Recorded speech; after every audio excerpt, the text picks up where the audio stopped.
दोस्तों, जिंदगी परेशानियों का, समस्याओं का नाम नहीं है, बल्कि उससे पार पाने का नाम है।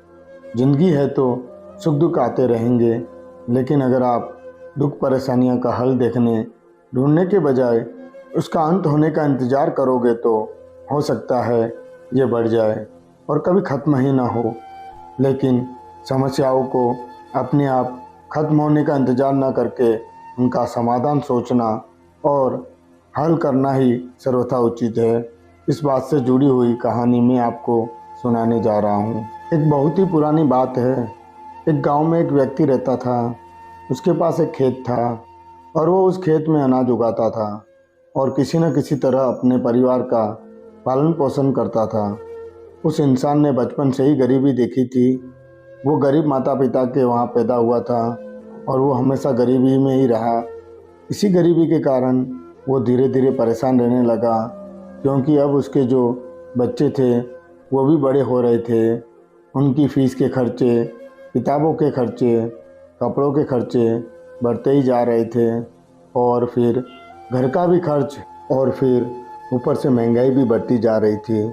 वो अक्सर सोचता था कि जीवन जीना कितना कठिन है। एक समस्या ख़त्म नहीं होती और दूसरी शुरू हो जाती है। वो कभी कभी ऐसा सोचता था कि मेरी पूरी ज़िंदगी क्या ऐसे ही समस्याओं को हल करने में ही निकल जाएगी, पर ये समस्या हल ही नहीं होंगी और इसी तरह से ये समस्या चलती रहेगी और मैं कभी इस गरीबी से निकल नहीं पाऊँगा। कुछ दिनों बाद उसके गांव में एक साधु आया। गांव के लोगों से पता चला कि साधु बहुत ही पहुँचे हुए और ज्ञानी है।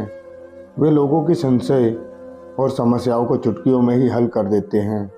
तो उसने सोचा क्यों न एक बार साधु के पास जाया जाए और उसे अपनी परेशानी बताई जाए, शायद वो कोई हल मुझे भी बता दे।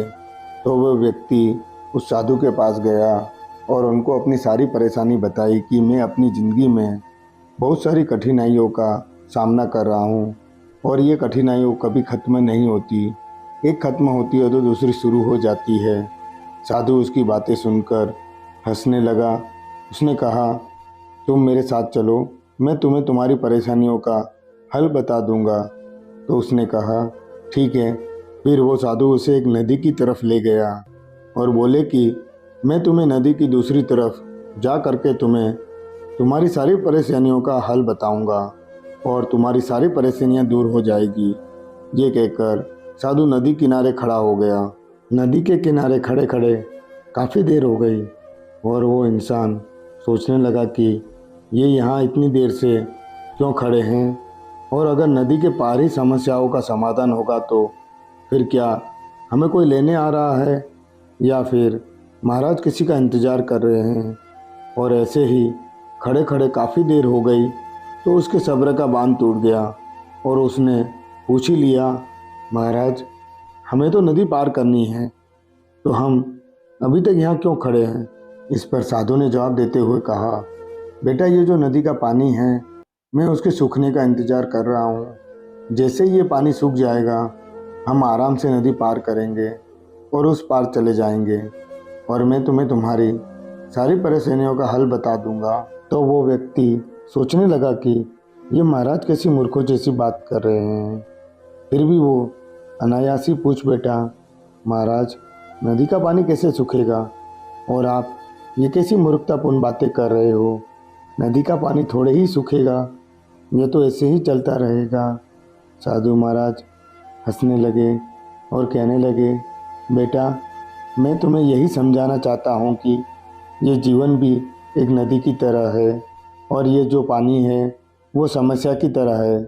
जब तुमको पता है कि नदी का पानी नहीं सूखेगा तो तुम्हें खुद ही प्रयास करके नदी पार करनी होगी। वैसे ही जीवन में समस्याएं भी चलती रहेगी, तुम्हें अपने प्रयासों से ही नदी पार करनी होगी। मतलब इन परेशानियों का सामना करना है। जो भी कठिन परिस्थिति आएगी उन सब का डट के सामना करना है। अगर तुम नदी के किनारे बैठे रहोगे और नदी के पानी के सूखने का इंतज़ार करते रहोगे तो तुम जीवन में कभी भी आगे नहीं बढ़ पाओगे। पानी तो बहता रहेगा, समस्याएं भी ऐसे ही आती रहेगी, पर आपको नदी की धारा को चीरते हुए आगे बढ़ना है। हर समस्या को ख़त्म करते हुए आगे बढ़ना है, तभी तुम जीवन में आगे कुछ कर पाओगे।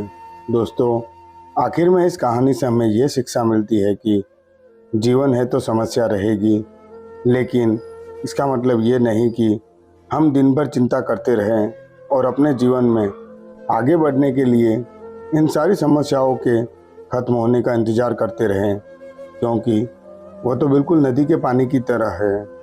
वो तो हमेशा चलती ही रहेगी, ये कभी कम नहीं होगी। बेहतर ये है कि हम उसे चीरते हुए आगे बढ़ें, अपनी हर समस्या का डटकर सामना करें और अपने जीवन को और भी बेहतर बनाते रहें। इसलिए दोस्तों, समस्याओं को एक तरफ रखिए और जीवन का आनंद लीजिए। धन्यवाद।